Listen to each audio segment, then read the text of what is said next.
मित्रांनो नमस्कार. माझं नाव ललित आणि मी भाग्यवान झालो. हाय ललित. तेव्हा परमेश्वराची कृपा अल्कोहोलिक अनोमसने दाखवलेला सुंदर जीवन मार्ग आणि आपलं सर्वांचं सहकार्य यांच्या बळावर मी आजचे दिवस कुठलाही मध्य घेतलेलं नाही.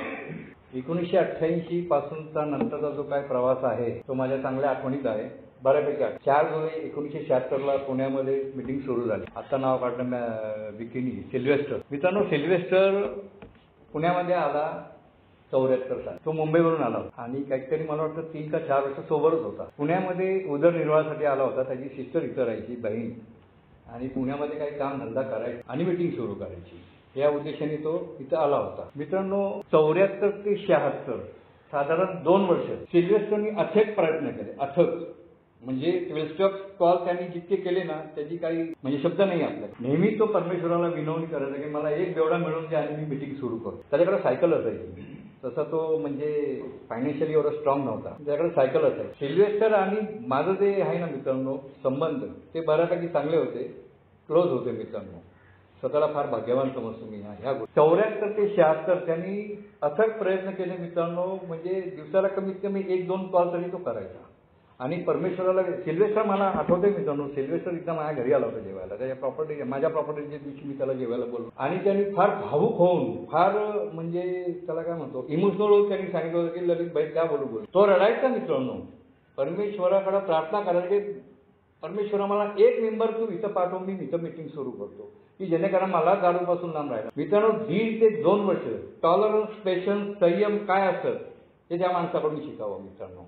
ऑर्गनायझर मदर ग्रुप जो आता आपला फाउंडर ग्रुप आहे त्या ग्रुपच्या बाहेर एक झाड आहे तिथं कट्टा केलेला आहे. त्या कट्ट्यापाशी येऊन तो थांबायचा मित्रांनो आणि मेंबरची वाट बघायचा की आज मी ह्याला कॉल केला नाही निदान हा तरी येईल. 4 दिवसापूर्वी मी ह्याला कॉल केला होता निदान हा तरी येईल. पण त्याचं दुर्दैव म्हणा किंवा सुदैव म्हणा मला माहीत नाही. पण तो स्पॅन जो होता ना 1.5-2 वर्ष एकट्याने मद्यविरहित जगायचं सुरुवातीच्या काळामध्ये फार अवघड. आपल्याला सगळं रेडीमेड मिळालं मी स्पष्ट बोलतो. त्यामुळे आपल्याला त्याची तेवढी जाणीव नसणार. पण त्या काळात सिल्वेस्टर एकटा राहून 1.5-2 वर्ष एखाद्या मेंबरची वाट बघणं आणि सारखं परमेश्वराकडे त्या झाडाखाली उभं राहून परमेश्वराची प्रार्थना करणं जोक्स नाही आहे मित्रांनो खरं सांग. आणि परमेश्वराने त्याचं गाराणं ऐकलं आणि ऑर्नेला मदर ग्रुप ते जे फादर होते त्यांचाच एक भाऊ डायगो म्हणून तो त्याला सिल्वेस्टरला मिळाला आणि डायगोला हाताशी घेऊन या दोघांनी मित्रांनो पुण्यातली पहिली मिटिंग 4 जुलै 1976 तो आजचा दिवस आहे. 1976 रोजी त्यांनी सुरू केली. मित्रांनो 1976 ते 82 म्हणजे 76ला मीटिंग सुरू झाली. मी आलो 88ला. 12 वर्षाचा जो काही काळ आहे तो माझ्या ऐकिवातला काळ मी तुमच्यासमोर मांडतोय कारण तेव्हा मीच नव्हतो. तर 1976 ते 82 पर्यंत एचं जे प्रवास आहे ते फार संथ गतीने म्हणजे फार स्लो मुवमेंटमध्ये चाललेलं होतं. डायगो आल्यानंतर दुसरे आले आपले तिसरे मेंबर होते सुभाष कानिटकर म्हणून आणि चौथा मेंबर होता लेस्ली. जो लेस्ली आज आहे तो नाही. दुसरा एक मेंबर होता लेस्ली म्हणून. आणि नंतर मित्रांनो दिनकरराव दामोदर नटवर मोहनडी किशोर के पण मुंबईवरनं आला होता मित्रांनो. आणि हे मेंबर एक यायला सुरुवात झाली. बाळासाहेब आले मित्रांनो 1982 आणि तोपर्यंत होसी आलेला होता. बाळासाहेब आल्यानंतर मला अजूनही चांगलं आठवतंय की बाळासाहेब आणि होसी यांनी संगत बांधला होता की बस आता आपल्याला दारूपासून लांब राहण्याचा मार्ग मिळालेला आहे. अख्ख्या पुण्याला सुधरवून टाकू. त्यांनी झाडाझड 12 कॉल करायला सुरुवात केली. मित्रांनो फार म्हणजे थोडीशी दुःखदायक घटना आहे की जर त्यांनी 100 कॉल केले असेल ना त्याचा फक्त 2 मेंबर मीटिंगमध्ये येईल कारण त्यांना बरेच असे टोमणे सहन करावे लागले होते. बरेच त्यांना लोकांचं ऐकावं लागलं. असे भाषणबाजी ऐकून कुठं दारू थांबते का असं तसं हे करत मित्रांनो ते तरी कॉल करायचं सोडलं नाही मित्रांनो. होती त्यांना नेहमी सांगायचं अरे हे परमेश्वराचं काम आहे. काय बाळासाहेब म्हणायचे नाही मी आपण कॉल करायचा जे काय वस्तून ते मित्रांनो असं करत मित्रांनो डेक्कन किंवा कर्वेनगरच्या भागातले हे सगळे मेंबर होते. त्या भागात एखादी मीटिंग सुरू करावी म्हणून त्या उद्देशाने दुसरा ग्रुप सुरू झाला ईशकृपा. JP बाळासाहेब भगवान के वगैरे जे मेंबर होते बाबा रेडकर वगैरे हे मेंबरनी बाबा रेडकरला मी बघितलेले बऱ्यापैकी. तो नंतर आपल्या ग्रुपचा मेंबर झाला होता आणि ह्या लोकांनी तिथे ईशकृपा ग्रुप सुरू केला. मित्रांनो बरेच प्रयत्न ह्या लोकांचे चाललेले होते. त्या काळात मित्रांनो कम्युनिकेशनचं कुठलंही साधन नव्हतं आणि साहित्याचा प्रसार म्हणावा तितका झाला नव्हता. कारण त्याचं एकमेव कारण जे मला पटतं ते मी मांडायचा प्रयत्न करतो की त्या लोकांचं ध्येय होतं की अगोदर आपण मॅच नंतर बाकीचं सगळं करू. त्याच्यामध्ये बराच कारण काम धंदा मला अजूनही आठवतंय मित्रांनो, मी ज्यावेळेस 88 मध्ये आलो A मध्ये त्यावेळेस मी माझ्या शेरीमध्ये नेहमी सांगतो की मी 6 महिने बेकार होतो. मला म्हणजे घरात वाळी टाकल्यासारखी वागणूक मला घरात मिळालेली मित्रांनो, सुरुवातीचे 6 महिने 12 महिने. आणि मी रोज सकाळी ऑर्नेला मदर ग्रुप जो आता आपली मीटिंग चालते तिकडे कोपऱ्यामध्ये एक रूम होता, तिकडे सिल्वेस्टर सकाळी 10 वाजता यायचा आणि बाकीचे सगळे मेंबर. मित्रांनो, राजन ढिलकर, बाळासाहेब, होसी, किशोर के, मोहन डी, मोहन पी, विवेक जी हे मेंबर यायचे. कोणाच्या हातात बॅग असायची, कोणाच्या हातात ते लटकलेली बॅग असायची, कोणाच्या हातात पाऊस असायचा, कोणाच्या हातात पिशवी असायची, कोण काय पटपट पटपट यायचे सिल्वेस्टरकडे आणि त्याला सांगायचे तुझं काय काम चल बोल फटाफट, आम्हाला इकडे जायचं तिकडे जायचं. राजन दिलकर नेहमी मुंबईला, त्याच्या मुंबईला बरीच मोठी प्रॉपर्टी आहे, तर मुंबईला जा हे करत असायचं. तर इंटरव्ह्यूचे जे काही पैसे असेल किंवा काही साहित्य आणायचं असेल तर तो राजन दिलकर ते काम करत असे, कारण त्याला मुंबईच्या वाऱ्या होत्या. नंतर दीपक जोशी जो आपल्या ग्रुपचा मेंबर होता तो आला. मला अजूनही चांगलं आठवतंय की त्या काळात GSOची बऱ्यापैकी माहिती, पुण्यातला एकमेव मेंबर म्हणजे दीपक, कारण तो पण मुंबईला सारखा जायचा आणि GSOची बऱ्यापैकी रिलेटेड होता तो.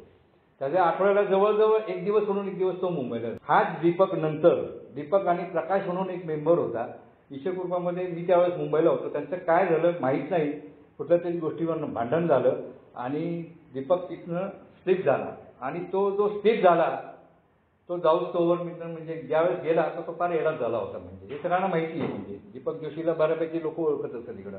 आपल्या इंटरग्रुपाशी येऊन बसायचा, अफ्तारपाशी येऊन बसायचा, महिना तो आंघोळ करत होता, येडाच झाला म्हणजे. मित्रांनो, हा असा प्रवास करत करत मित्रांनो मी आलो 88ला. त्याच्या अगोदर 87 मध्ये पहिली वेळ पुणे इंटरग्रुपची स्थापना, म्हणजे 76 ते 87 म्हणजे 9 वर्षानंतर. कारण क्रायटेरिया असेल ना मित्रांनो, इंटरग्रुप स्थापन करण्याकरता त्याकरता काहीतरी क्रायटेरिया असेल, 3 ग्रुप किंवा 5 ग्रुप असेल. तोपर्यंत ग्रुप नव्हते, तर 87 पर्यंत 4-5 ग्रुप तयार झालेले होते आणि इंटरग्रुपची स्थापना झालेली होती. मी आलो त्यावेळेस तिथंच होतो ऑफिस 88 मध्ये ऑर्नेला मध्ये. साधारण 1990 मध्ये कॅम्पसचा जो स्टेफन निवास आहे, जो आपली बार्को हॉलची मिटिंग चालते फ्रीडम अँड होप ग्रुपची, फ्रीडम अँड होप ग्रुप, त्याच्या पुढे सर कोपऱ्यावरती अशी राऊंड बिल्डिंग आहे स्टीफन निवास म्हणून. तिकडे 10 वर्ष मित्रांनो इंटरव्ह्यूचं आपली जागा होती. एक रूम त्या लोकांनी आपल्याला दिलेला होता आणि सिल्वेस्टर मॅनेजर होता. मित्रांनो, मी त्यावेळेस मुंबईला होतो. मुंबईला आलो की मी सिल्वेस्टरकडे भेटायला जायचो आणि अनेक प्रयत्न चाललेले होते, अनेक म्हणजे 12 स्टेप कॉल करत होते हे लोक. त्या मनाने माझे कॉल फार कमी झाले मित्रांनो. म्हणजे मी माझं जर म्हणायचं म्हटलं तर मी फार कमी त्या मनाने कॉल केलेले आहेत, पण केले नंतर मी केले, कारण मुंबई सोडून आल्यानंतर पुण्याला आलो मी, नंतर मग बऱ्यापैकी कॉल केले.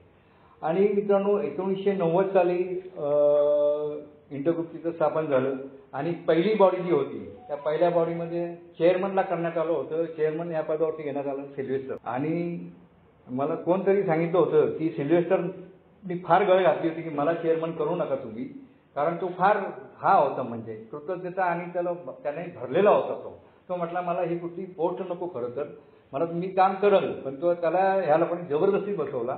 त्या दिवशी त्याच्या डोळ्यात पाणी की आज ज्या संस्थेचं मी हे केलं काय, त्या संस्थेचा आज मी चेअरमन आहे म्हणून. आणि चेअरमन सिल्वेस्टर होता, PI चेअरमन विवेकजी होते, सेक्रेटरी JP होते आणि ट्रेझरर होसी होता मित्रांनो.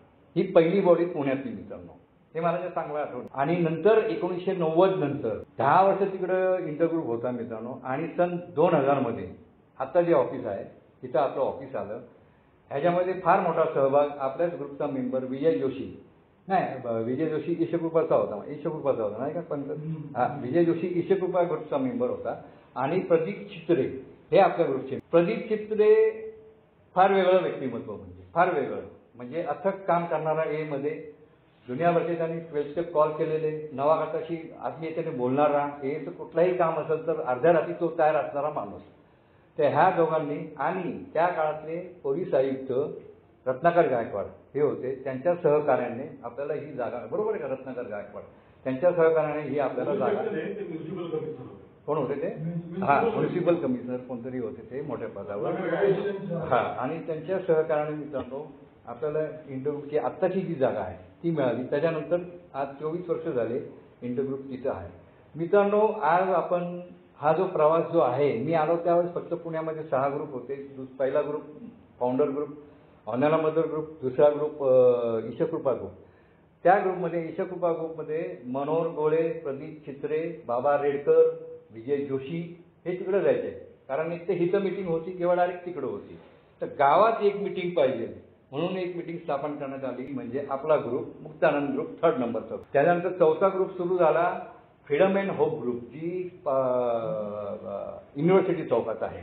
JP freedom and hope group, JP Vijay ji हे जे आणि एक केशवराव म्हणून होते, ते हवालदार होते, ते त्याच भागात राहायचे. तर त्यांनी तो ग्रुप सुरू केला आणि त्याच्यानंतर मग दत्ता टी आणि मनोहर के हे त्या भागात राहायचे येरवड्याला. त्यांनी तो ग्रुप सुरू केला. त्या अवेअरनेस मिटिंगला मी हजर होतो. येरवड्याची जी पहिली अवेअरनेस मिटिंग घेण्यात आली ती अशी आतमध्ये होती. त्या मिटिंगला मी हजर होतो. डॉन बॉस्को ग्रुप आणि बीकन ग्रुप तोपर्यंत सुरू झालेला होता. बीकन ग्रुपमध्ये तौफिक होता, होसी होता, हे सगळे त्या बीकन ग्रुपचे चंद्रमोहन होता. नंतर राज टी म्हणून कोणतरी एक मेंबर होते, आता मुंबईला आहेत, ते आहेत म्हणजे मुंबईला आहेत, ते ऑनलाईनला बरंच त्यांचं शेअरिंग ऐकलेलं मी. तर ते हे सगळे मेंबर तिथं होते. आणि त्याच्यानंतर काहीतरी झालं त्या ग्रुपमध्ये आणि होसी बाहेर पडला आणि होसीने हा ग्रुप सुरू केला. आता तो फ्रीडम अँड ग्रुप आणि बीकन ग्रुप जो आहे तिथे दर गुरुवारी आता मीटिंग चालते, तो बीकन टॉपिक तो ग्रुप चालला.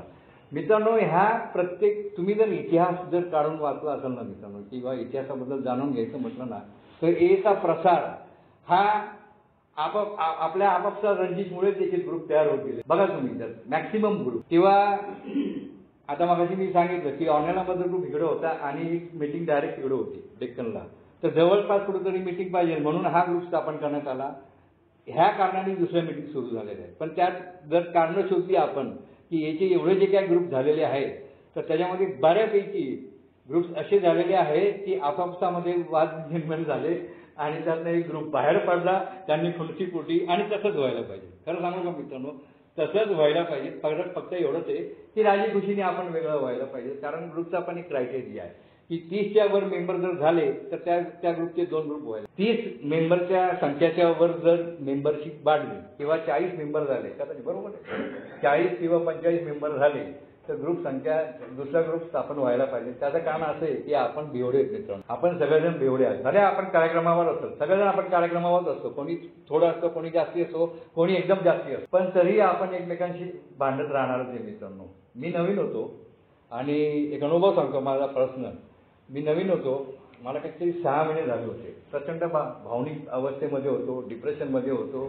जे देणेकरी माझ्या मागं हात धुवून लागलेले होते आणि अशा अवस्थेमध्ये मी ऑनलाईनच्या त्या काळात मित्रांनो अशी एक पद्धत की कुठलाही मेंबर क्लोज मीटिंगमध्ये बसू शकत होता. कुठलाही मेंबर क्लोज मीटिंगमध्ये बसू शकत होता. त्याचं कारण असं होतं की त्या काळात मीटिंग फार कमी होत्या आणि त्या मेंबरला जो बाहेरचा म्हणजे होम ग्रुपचा मेंबर सोडून बाहेरच्या ग्रुपला कुठं तो बाहेर जाऊ नये, भरकटू नये, हे त्याचं मग मेन कारण होतं की त्यांनी बसावं. फक्त त्याला जर बोलायचं असेल तर त्यांनी हात वर करून चेअरमनची परवानगी घ्यावी आणि चेअरमननी जर परवानगी दिली तर त्याला बोलायला परवानगी दिली जायची मित्रांनो आणि त्याचं मत मांडायचा त्याला अधिकार असायचा.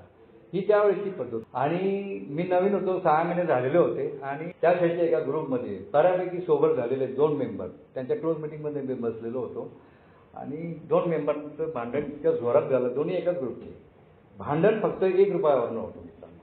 त्या काळाचा ₹1 म्हणजे आजचे ₹10 असेल कदाचित, कारण त्या ₹1 जोरदार भांडण झालं आणि ते भांडण असं होतं की टीटी बॉक्समध्ये ₹1 कमी पडत आणि ते भांडण इतकं विकोपाला गेलं की ते दोघांनी खुर्च्यात उचलल्या मारत आणि हे बघून मी फार बांबावलं. मी नवीन होतो, मला अक्षरशः मी असं व्हायला लागलं. म्हटलं बाहेर आल्यावर एका म्हणजे माझे इनिशियल स्पॉन्सर त्यावेळेचे मोहन पी, त्यांना मी विचारलं हे काय तो बोले. आणि ते 2 मेंबर नंतर बाहेर आलो आम्ही, समोरच्या कोपऱ्यावरती हॉटेल, त्या हॉटेलवर आम्ही चहा पीत बसलो आणि तेच 2 मेंबर नंतर गळ्यात गळा घालून हसत खेळत बोलत बसलेले होते. हे बघून मी येडाच झालो मित्रांनो. म्हटलं काय नाही, खरंच येडा झालो. म्हटलं काय हे. दुसऱ्या दिवशी मी मोहनपीला विचारलं तर बोले हीच ताकद आहे बोले याची. आज जी भांडणं होती ती तत्वाची भांडणं. बाहेर आल्यावर सगळे आपण मित्र आहोत, तेवढं प्रेम असायला पाहिजे. हे चित्र आता फार कमी. त्याच्यानंतर जो सुरुवात झाली मित्रांनो 2000 मध्ये इथं इंटरग्रुपची स्थापना झाली. त्या काळात आणखीन एक पद्धत अशी होती की हल्ली आपण जे अवेअरनेस मीटिंग घेतो त्या अशा ग्रुप वाईज किंवा कट्ट्या वाईज असे अवेअरनेस. त्या काळात तसं काही नव्हतं. वर्षातनं एकदा अवेअरनेस मीटिंग घेतली जायची आणि ती फार मोठ्या प्रमाणात घेतली जायची, फार मोठ्या प्रमाणात. बालगंधर्वमध्ये मी आल्यानंतर बालगंधर्वमध्ये 2 मीटिंग झालेल्या आहेत. आंबेडकर संस्कृतीमध्ये एक मीटिंग झाली, स्टेडियमच्या इथे शेजारी जे आहे त्याच्यामध्ये एक मीटिंग झाली. असे बऱ्यापैकी ती फार मोठ्या प्रमाणात, फार मोठं त्याचं बजेट असायचं आणि फार मोठ्या प्रमाणात ती अवेअरनेस मीटिंग घेतली जायची. ही त्या काळातली पद्धत होती. मी आल्यानंतर पहिली वेळ मीटिंग झाली ती अवेअरनेस मीटिंग बालगंधर्वला झाली. आणि हा सर्व मी आल्यानंतर बऱ्यापैकी मी म्हणजे सर्व्हिसमध्ये भाग घेतलेला मित्रांनो, बऱ्यापैकी. म्हणजे जिथं मला शक्य असेल तिथं मी नेहमी भाग. याचा खरा जो प्रसार आहे ना मित्रांनो, आणि ग्रुप वाढण्याची संख्या खरी जी आहे ना, ती सुरुवात झाली 2000 मध्ये पुण्यामध्ये GSC घेण्यात आली. गुरुजी होते त्या काळी, बरोबर. आणि GSC घेण्यात आली. त्या GSC मध्ये बऱ्याच टीमवर्क होत होते आणि फार मोठ्या प्रमाणात. म्हणजे आता जे मध्यंतरी कन्व्हेन्शन झालं त्या कन्व्हेन्शनचाच एक पार्ट बनवूया आपण. फरक एवढंच आहे की कन्व्हेन्शनमध्ये मौज मस्ती धमाल हे ॲडिशनल असतं कन्व्हेन्शनमध्ये आणि मीटिंग असते आपली. आणि GSC मध्ये फक्त मीटिंग असायची 3 दिवस.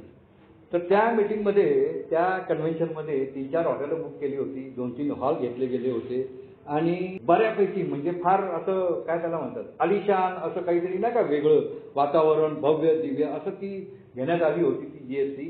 आणि आउट ऑफ इंडियावरून त्या म्हणजे त्यावेळेस लोक आली होती, फार फॉरेन कंट्रीवरनं, अमेरिकेवरनं लोक आली. आणि ती GSC ती म्हणजे गाजली की त्याचं कारण एकमेव कारण होतं की मी येण्याच्या अगोदर 1984 का 85 मध्ये ह्या लोकांनी एक GSC अरेंज केली होती गोखले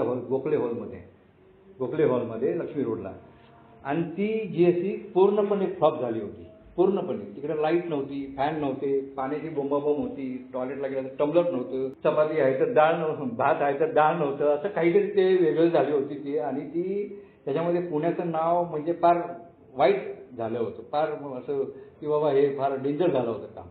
तर 2000 मध्ये ज्यावेळेस ह्या लोकांनी GSC घेतली त्यावेळेस ह्या लोकांनी ठरवलं होतं की चांगल्यापैकी करायची आणि कुठंही चुका होता कामा नये. त्याच्यामुळे ते काम फार चांगलं झालं. फार मोठा मॉब होता मित्रांनो, व्हॉलेंटियर बऱ्यापैकी होते. त्याच्यामध्ये 3-4 ठिकाणी मी सुद्धा सहभाग घेतलेला होता. आणि ती GSC इतकी गाजली की त्याच्यानंतर मित्रांनो जो हळूहळू हिचा प्रसार होत गेला, एकामागोमाग एक ग्रुप होत गेले मित्रांनो, बरीच संख्या वाढली. आज पुण्यामध्ये साधारण 40-42 ग्रुप आहेत मला वाटतं आणि साधारण 2500च्या आसपास लोकसंख्या आहे मला वाटतं. मी ज्यावेळेस आलो त्यावेळेस फक्त 250 लोकसंख्या होती. आज पुण्याची स्थिती अशी आहे की आपल्याच ग्रुपचा जर मी विचार केला तर आपल्यामधले बरेचसे मेंबर आपल्या ग्रुपचे आज आहेत पण मिटिंगला येत नाही मित्रांनो. ते बाबा रेडकर आहे, सुभाषजी जो इथं सुभाषनगरमध्येच राहायचा तो, त्यांनी पण बऱ्यापैकी काम केलेले आहे. बापू होते पूर्वी, ते आहे का नाही माहीत नाही, मला वाटतं बापू नाही. आणि असे बरेचसे मेंबर आहे की हे मिटिंगमध्ये येत नाही. परवाशी एका कार्यक्रमाला गेलो होतो, तिकडे पण बरेच मेंबर भेटले होते. ते मेंबर मित्रांनो मला बऱ्याच वर्षानंतर भेटले. म्हणजे ते सोबर आहे पण मिटिंग करत नाही मित्रांनो. काय आता ती त्यांची इच्छा असते. पण मित्रांनो सिल्वेस्टरनी जे बीज रोवलं मित्रांनो, आज त्या माणसाचा संयम बघा किती, की 2 वर्षापर्यंत एकटं उभं राहून झाडाखाली परमेश्वराला विनवणी करणं, वारंवार प्रार्थना करणं, देवाची परिस्थिती एक बेवडा पाठव. तो रडायचा परमेश्वराकडे प्रार्थना करून की एक बेवडा पाठव, मी माझी इथून मिटिंग सुरू करतो. त्यांनी ती असे प्रयत्न केले. नंतर बाळासाहेब, किशोर, मोहनडी पण मित्रांनो बऱ्यापैकी त्यांनी फार उत्कृष्ट काम केलेलं आहे. मोहनडी विवेकजी म्हणून होते, ते पण ते नाही आज आहे. याच्यातले बरेचसे मेंबर आज हयात नाही आहेत मित्रांनो. ह्या लोकांचं फार मोठं सहकार्य, फार मोठी कामगिरी पुणे फेलोशिपला आहे मित्रांनो. आणि ह्या लोकांमुळं मी आहे, तुम्ही आहात आणि पुण्यातले सगळे ग्रुप्स आहेत. मी म्हणजे आपल्याकडे कसं आहे माहिती का, आपल्याकडं आपण नेहमी ट्रॅडिशनमध्ये वाचतो की व्यक्तीपेक्षा तत्वांना महत्त्व. पण मी माझं जर पर्सनल मत सांगायचं झालं तर ही स्वतःच एक तत्व आहे मित्रांनो. खरंच सांग, ही स्वतः एक तत्व आहे मित्रांनो. JP बाळासाहेब ही स्वतःच एक तत्व. सिल्वेस्टर म्हणजे काय, सिल्वेस्टर तर माझ्याशी फार क्लोज होता, म्हणजे घरच्यासारखे संबंध होते. कारण त्यांनी मला बरंच गाईड केलेलं त्या काळात आणि बरंच माझे लाड पण केलेले त्यांनी. आणि बऱ्याच वेळा त्याच्या मी म्हणजे असं बाहेर मी बसलेलो होतो. त्याचं पण फार मोठं माझ्या ह्या सोबतीच्या कालावधीमध्ये त्याचा फार मोठा सहभाग आहे मित्रांनो, फार मोठा सहभाग आहे. 2009 मध्ये मित्रांनो, शोकांतिका, माझं मन कुठं दुःख, अशा अनेक घटना घडल्या त्या मी काही इथं उल्लेख करणार नाहीये, कारण ज्या अघटित घटना जे ए फेलोशिपमध्ये घडल्या त्याचा उल्लेख मी इथं करणार नाहीये. पण एक घटनेचा उल्लेख करतो की जी मला मनाला लावून 2009 मध्ये सिल्व्हेस्टर गेला मित्रांनो. त्यावेळेस तो मुंबईला होता. त्याच्या अगोदर तो 6-7 वर्ष अगोदर मुंबईला गेलेला होता आणि डॉकयार्डला, भायखळ्याला डॉकयार्डला तो होता वासेवर, आणि तिथे गेल्यानंतर तो आजारी पडला. आता खरं तर ही सांगायची गोष्ट नाहीये, पण सांगतो मी की तो तिथे आजारी पडला आणि मोहंतीच्या ऑफिसवर मी एक दिवशी बसलो होतो. तर आमची चर्चा व्हायची. तर मोहंती सांगायचं की सिल्व्हेस्टर आजारी पडलाय असं तसं, ही नुसती आमची चर्चा व्हायची. एक दिवशी असं ऑफिसवर बसलेलो असताना होसी आला तिकडं आणि होसीने मोहंतीला सांगितलं, बोले असं असं झालेलं आहे. तर सिल्व्हेस्टरला मी फोन केला होता तब्येत विचारपूस करा, तर त्याची फायनान्शियल कंडिशन काहीतरी बरोबर नाही आहे म्हणून.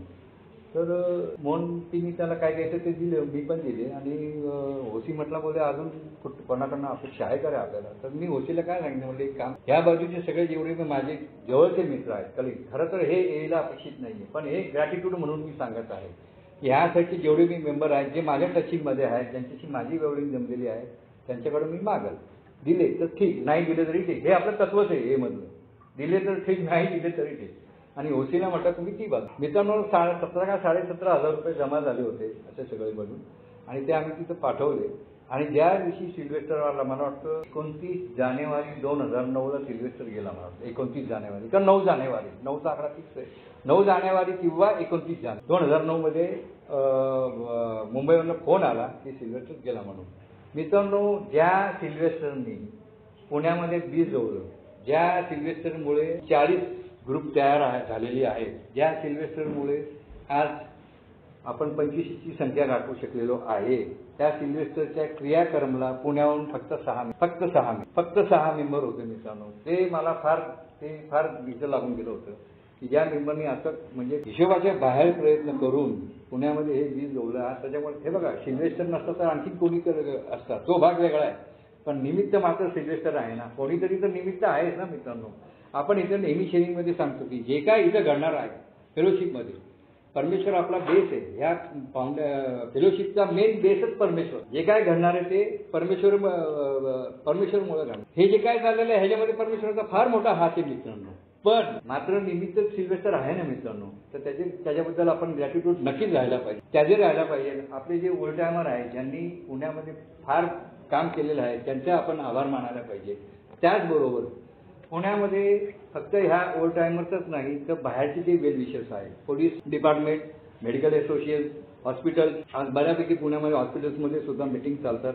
वेल विशर्स, पुण्याचे जे पदाधिकारी जे उच्च, आता मगाशी मी सांगितलं रत्नाकर गायकवाड वगैरे, अशा पण बऱ्याच लोकांनी आपल्याला हेल्प केलेली आहे. आपण मी आभारी आहे, आपण सगळेजण आभारी आहोत मित्रांनो. आज त्यांचे आपण आभार मानायला पाहिजे. कारण आज पुण्यामध्ये पुणे महानगरपालिकेच्या सहकार्याने पुण्यामध्ये बऱ्याच ठिकाणी शाळांमध्ये मीटिंग चालतात. याच्यामध्ये पुणे महानगरपालिकेचा सगळ्यात मोठा वाटा आहे मित्रांनो, सगळ्यात मोठा वाटा आहे, आणि त्याचे आपण आभार मानायला पाहिजे. कारण कसं आहे मित्रांनो माहिती का, बेवडा म्हणजे समाजामध्ये वाईट टाकलेला. बेवड्याला किंमत नसते ना. मी दारू पीत असताना कुठं मला, पण ह्या लोकांनी आपल्यासाठी ही जागा उपलब्ध करून दिली. त्याच्यामुळे मी आज ओळखू शकतो एकाला. आपण भेटण्याचं कारण तेच आहे. मी विकीला ओळखतो, राजाभाऊला ओळखतो, पंकजला ओळखतो, राजूभाईला ओळखतो. याला सगळ्या कारणीभूत ते लोक आहे मित्रांनो.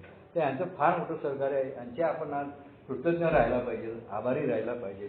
दुसरी एक महत्त्वाची गोष्ट सांगून मी संपवतो माझं शेअरिंग. हल्ली मी बघतो, मी स्पष्ट बोलतो मित्रांनो, कोणाचंही मन दुखवण्याचा माझा हेतू नाही आहे. पूर्वी कदाचित गुरुजींना माहीत असेल, नंदूंना माहीत असेल की ग्रुप लेवलवरती काम करण्याकरता जर आयडियर पद समजा रिकामं झालं तर त्याच्याकरता 2-2, 3-3 हात वर व्हायचे. 2-2, 3-3 हात वर व्हायचे की मी तयार. तर त्यात काय व्हायचं की एखाद्याला आयडियर पद दिलं जायचं, बाबा तू हो, आणि त्याला सांगायचं तू पुढच्या वेळी. ही पद्धत होती. तर त्याला राग येत नव्हता मित्रांनो. तो म्हणाला ठीक आहे, इट्स ओके. समजा विकीनी पण हात वर केला आणि ललितनी पण हात वर केला, तर ग्रुप कॉन्शियस घेऊन विकी तू हो, ललित भाईला आपण नंतर सांगितलं. ललितला राग येता का मित्रांनो, हे चित्र आता दिसत नाही. संख्या वाढली, ग्रुपची संख्या वाढली, मेंबरची संख्या वाढली, पण ग्रुप लेवलवरती काम करायला माणसं मिळतात. माझा अनुभव असा आहे की आपण सर्व्हिस सेक्टरमध्ये काम केल्यानंतर आपल्या वैयक्तिक आयुष्यात बराच फायदा होतो. बराच फायदा होतो. आणि कसं आहे माहिती का मित्रांनो, मला हे सगळं फुकट मिळालेलं आहे. मला ते फुकट द्यायचं आहे. माझी फार इच्छा होती नंतर GSO लेवलवरती काम करायची. मी इंटरग्रुप लेवलपर्यंत आपल्याच ग्रुपतर्फे चेअरमन म्हणून निवडलो गेलो. तिथं बरं म्हणजे जसं जमत तसं आम्ही काम. परमेश्वराची दुसरी कृपा माझ्यावर कशी झाली तिकडं की जे माझे कलिग्स होते, माझ्या जोडीला जे मेंबर होते सेक्रेटरी, ते पण बऱ्यापैकी चांगले काम करणारे होते. बिट्टू वगैरे यांना माहिती, गुरुजींना पंकजला पण माहिती आहे. तर हे सगळे मेंबर बऱ्यापैकी काम करणारे होते. त्यालाही नशीब लागतं मित्रांनो. आणि जसं जमन आम्ही तसं ते चांगल्या रीतीने काम करण्याचा प्रयत्न केला. त्याच्या पुढे जी असते मित्रांनो GSO लेवलची की डेलिगेट व्हायचं होतं, ट्रस्टी व्हायचं होतं, पण माझ्या फॅमिली प्रॉब्लेममुळे म्हणा किंवा बाकीच्या प्रॉब्लेममुळे मी नाही पुढे जाऊ शकलो मित्रांनो. पण माझा अनुभव असा आहे की तुम्ही सर्व्हिस सेक्टरमध्ये या मित्रांनो. काय आज शिल्पांतिका अशी आहे की ग्रुप लेवलवरती मीटिंगचे वार घ्यायला मेंबर नसतात मित्रांनो. संख्या नक्कीच वाढली मित्रांनो. त्या काळात संख्या कमी होती तरी लोक पुढे यायची काम करायला, म्हणजे हिरिरीनं काम करायला पुढे यायची मित्रांनो. आपसी मतभेद ठेवू नका. आज जे भांडणं होतात ती बाहेर घेऊन जाऊ नका. बाहेरची भांडणं आज घेऊन येऊ नका. असं जर मी वागत असेल इकडे येऊन तर त्या सोसायटीचा काही उपयोग होत नाही मित्रांनो. हा माझा अनुभव आहे. मग तो कोरडामध्ये बी दारूपासून इथं आल्यानंतर 100% मी लांब राहतो, नो डाऊट. म्हणजे मी कितीही करू उड्या केल्या ना तरी मी दारूपासून लांब राहणार, कारण रेग्युलर मिटिंग आहे आता. पण मला जर एक चांगलं आयुष्य आणि एक उपयुक्त आयुष्य जर जगायचं असेल तर मला सर्व्हिस सेक्टरमध्ये काम करायला पाहिजे. आणि स्टेप बाय स्टेप याचा जर आपण आराखडा बघितला ना मित्रांनो, धन्य आहे ते आपले पूर्वज बिल आणि बॉब, त्यांना मी फार नमन करतो. त्यांचा फार कृतज्ञता मित्रांनो, त्यांचा फार ऋण आहे की त्या लोकांनी जो आराखडा तयार केलेला आहे ह्या पदावरती काम करण्याकरता काय क्रायटेरिया पाहिजे, तर देवडा अनेक वर्षापर्यंत मध्ये काम करू शकतो. आणि त्याची सोसायटी दिवसेंदिवस घट्ट होत जाते मित्रांनो. आणि तेच अपेक्षित आहे. अपेक्षित तसं अल्कोहोलिक्स अनोनिमस फेलोशिप कुठल्याही गोष्टीची अपेक्षा ठेवत नाहीये. हे आपण आपल्या आयुष्यात, मी येतो इथं माझ्याकरता येतो, मी माझ्याकरता येतो, मी कोणावरती उपकार करण्याकरता येत नाहीये. दारूपासून लांब आणि त्याचा फायदा मला होतो. तर कसं आहे की GSO लेवलपर्यंत पोचायला आपल्याला मध्ये बरेच स्टेप्स आहे काय, तर त्याच्यामध्ये आपण काम केलं ना. आणि कसं आहे मित्रांनो की आपल्याला जर लॉंग टर्म सोबरिटी हवी असेल, म्हणजे बऱ्याच काळापर्यंत आपल्याला सोबत राहायचं असेल तर सर्व्हिसमध्ये 100% काम करायला पाहिजे. तरच मी सोबत राहू आणि तरच मी एक चांगलं आयुष्य जगू शकेन मित्रांनो. सिल्वेस्टर हे आपले जे ओल्ड टायमर आहे त्यांचे पुन्हा एकदा मी आभार व्यक्त करतो. त्यांचा मी ऋणी आहे. आपण सर्वजण ऋणी आहात. मला आज या ठिकाणी बोलायला संधी दिली त्याबद्दल मी आभारी आहे मित्रांनो. थँक्यू व्हेरी मच गणेश भाऊ. अल्कोहोलिक्स अनोनिमस पुण्याचा इतिहास एवढ्या नावं पण माहीत नव्हती. काय मोजकीच नावं तोंडावरती येत असतात, काहींची नावं पण माहीत नसतात. आणि मागच्या वर्षीची गोष्ट आहे, मागच्या वर्षी एक 2-3 वर्षापूर्वीची गोष्ट आहे. आपल्याच ग्रुपचे मेंबर आहेत सुभाषराव म्हणून, त्यांची तब्येत ठीक नसते, आता दम्याचा त्रास आहे त्यांना, चाल दम लागतो म्हणून भेटायला गेलो संतोषाने. आणि प्रतिबिंब पुस्तक नेमकं बेडवरती होतं. म्हणजे सकाळी उठल्यावर पहिलं माझं ते ओपन करतो आणि त्याच्यावरती सिल्वेस्टरचं पत्र होतं ते छोटंसं आणि फोटो. म्हणजे मी फोटो घेऊ का, ते फोटो घेतला तो माझ्याकडे आहे आज फोटो. मी कधी भेटलो नाही कारण मी मध्ये त्याच्या आधीच ते गेले होते. तेव्हा सांगत होते की ही कृतज्ञता रोज सकाळी व्यक्त करतो की ह्या माणसामुळे मला पुण्यामध्ये मेसेज मिळालाय म्हणून मी जिवंत आहे. त्याचा पहिला फोटो पाहतो, प्रार्थना म्हणतो, प्रतिबिंब वाचून दिवसाला सकाळची सुरुवात करतो. अरे म्हटलं एवढं कुठं ग्रॅटिट्यूड, फक्त ह्या तारखेपुरतं सिल्वेस्टर नाव यायचं लक्षात. पण ते रोज त्यांचा फोटो पाहणे, त्यांची आठवण काढणे आणि त्यांनी ते दिलंय काहीतरी संस्थेचं, मला जो काही बी रवली त्यांच्याबद्दल कृतज्ञता रोज सकाळी व्यक्त करतात. आणि सुदैवाने तो फोटो माझ्याकडे आहे. मला आधीमध्ये कधी हुक्याला की पाहतो अरे की ह्या माणसामुळे कुठं आलोय आपण, नाही का, काय आयुष्य होतं आपलं.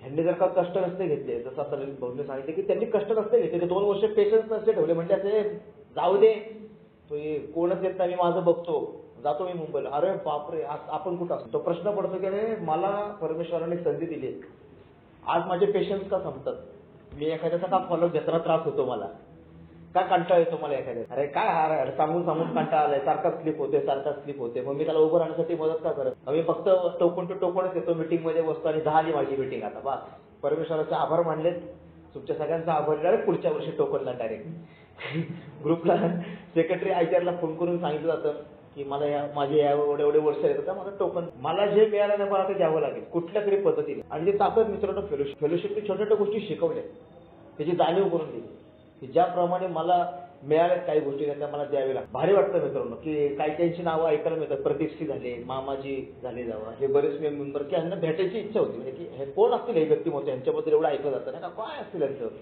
भेटलेच नाही गेलो, त्यांची ताकद काय असेल. पण मित्रांनो आज जाणवतं की ह्या लोकांची ती काही मेहनत आहे. आता काही महिन्यांपूर्वीच प्रभाकर एम, ज्यांना आपण बाळासाहेब नावाने ओळखत होतो, त्यांचं आता निधन झालं काही महिन्यांपूर्वी. त्यांचं कार्य जे पी आहेत अजून पण त्यांचं कार्य. नंदकुमार के आपल्या ग्रुपचे मेंबर आहेत. बरेचसे ओल्ड टाइम आहेत, म्हणजे काय सांगाल, सुभाष रावांबद्दल ऐकत असतो की त्यांची बरीच वर्ष बॅक त्यांच्याकडे होती सुभाष राव. मग आम्ही संतोष आणि आम्ही नेमकं 2012 मध्ये, तो 13ला आलो, मी 12ला आलो आणि 2-4 महिन्यातच संतोषकडे हँडओव्हर केली. ही बॅग तुला जिवंत ठेवायला सांगितलं त्याला आणि आज त्याच्याकडे ती बॅग असते. बरेच संघर्ष होतात.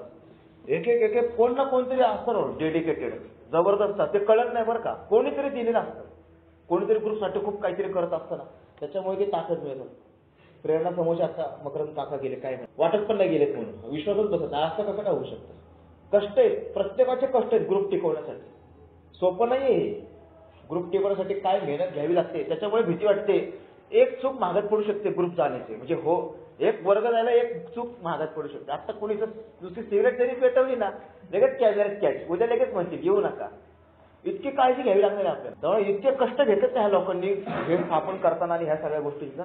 तर माझी जबाबदारी की हा कृतज्ञता व्यक्त करताना हे सगळ्या गोष्टींचं काळजी घेणे, ह्या सूचनांचं पालन करणे. मित्रांनो, खूप जबरदस्त वेगवेगळ्या माध्यमातून तो इतिहास ऐकायला मिळतो. काल असंच एका मेंबर सोबत 10-15-20 मिनिटं आमचा कॉल चालला, तर 10 मिनिटं त्याला अल्कोहोलिक सॅनिटरी स्थापनेबद्दलचं नाही का त्याला ते सांगत होतो स्टोरी. BW डॉक्टर बॉबला कसा भेटला, ते गप्पा चालले ते आमच्या. तो सांगताना माझ्या अंगावरची काटे येतो, कसे आले काय ते.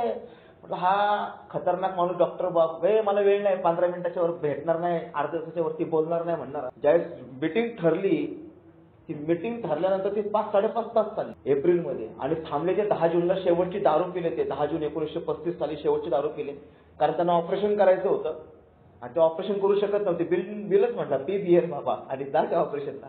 पहिल्याच दिवशी ते ऑपरेशन करून ते बिअर ते झालं आणि ते BW हॉस्पिटलच्या बाहेर त्यांची वाट बघत होते. हा अजून काय आहे ना, अजून काय आहे ना. हा माणूस मागच्या मागं गायब होऊन सगळ्यांची माफी मागून रात्री 11 वाजता 11-12 वाजता घरी. आणि तेव्हा कळतं की काय ताकद आहे. तो दिवस अल्कोहोलिक अनोनिमसचा स्थापना दिवस. डॉक्टर बॉब थांबले, नंतर बिल डीला तिसरा मेंबर, त्याला मेसेज मिळाला. बिग बुक छापायला पैसे नव्हते, रॉक फेलरनी पैशांची मदत केली. बरोबर ना, रॉक फेलरच मला वाटतं बिझनेसमन, काही हजारो डॉलर्सची त्यावेळेस मदत केली 1938-39. ते पैशांची मदत झाल्यानंतर ते बिग बुक छापलं गेलं.